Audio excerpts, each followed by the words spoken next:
నేను నాకు ₹1 లేకుండా నా బిడ్డలు నా కొడుకున్న వాళ్ళు లేకుండా తీసుకొచ్చి చాలా సంతోషంగా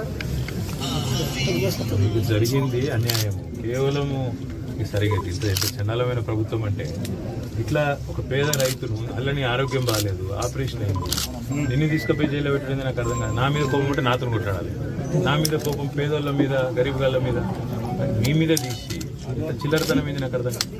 మీరు బాధపడకూడదు, భయపడకూడదు. మొన్నటిదే కాదు, మీ ఒక్కరినే కాదు, ఎవరికి ఏమైనా ఖచ్చితంగా ఇదే తరహాల కాపాడుకుంటా. మీకు కూడా మీ అమ్మాయి మాట్లాడింది కూడా చూసినా నేను టీవీలో.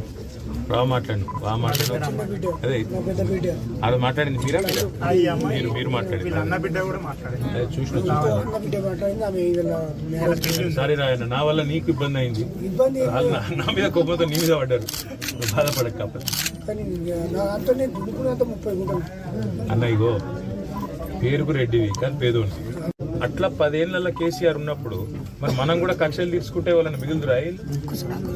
మరి మనం పద్ధతిగా మన పని మనం చేసుకోవాలి, వాళ్ళని ఏమనుకుంటా. కాంగ్రెస్ వాళ్ళు వచ్చినా బీజేపీ వాళ్ళు వచ్చినా వాళ్ళకి లాభం చేసినా ఏమైనా చేస్తే తప్ప నష్టమే చేయాలి. ఇంత న్యాయం పేదలు. గరీబ్ గల పుట్టగొట్టుడేంది నాకు అర్థం కాదు, మిమ్మల్ని జైల్లో పెట్టుడేంది, ఇంకా గరీబ్ గాని ఛాయ్ దుకాణం తీసేది ఏం చిల్లర ప్రభుత్వం ఇంత గలీసా?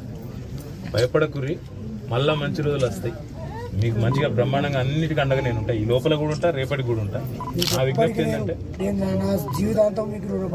అంత మాట ఎందుకు, ఆరోగ్యం కాపాడుకోకండి, ఆరోగ్యం కాపాడుకో, పిల్లల్ని మంచిగా చూసుకో. ఏం చదువుతున్నావు బిడ్డ?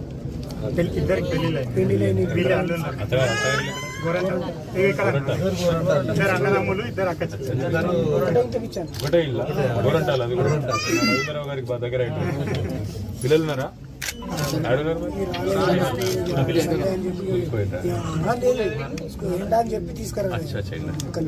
ఎండాకాలం చాలా అయింది కాబట్టి ఆల్రెడీ భయపడ్డారు ఇద్దరు ఏమన్నా పిల్లలు? ఏం కాదు కదా, ఇప్పుడు ధైర్యంగానే ఉన్నారు కదా.